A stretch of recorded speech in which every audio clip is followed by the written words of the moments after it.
పహల్గామ్లో హిందువుల ఊచకోతకి స్థానికుల సహకారం ఉందన్నమాట వాస్తవం.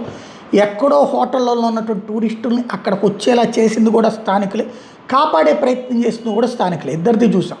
ఇప్పుడు తాజాగా పహల్గామ్కి సంబంధించి ఒక పర్యాటకురాలు మెన్షన్ చేసుకొచ్చింది. అక్కడ 26 మంది భారతీయులను చంపినటువంటి చోట్లన, ట్రాజడీ జరిగిన చోట్ల ఎక్కువ మంది పాకిస్తాన్ ప్రేమికులు ఉన్నారు. ఎక్కడైతే క్యాండిల్ మార్చ్లు జరిగినాయో అదే ప్రదేశంలో ఇప్పటికి కూడా పాకిస్తానీ క్రికెటర్ల టీషర్టులు దొరుకుతున్నాయి. అలీ కొమైనీ ఫోటోలు, అలీ కొమైనీకి సంబంధించినటువంటి ఏవైతే ఇవన్నీ పోస్టర్లు, హోర్డింగ్లు నడుస్తున్నాయి.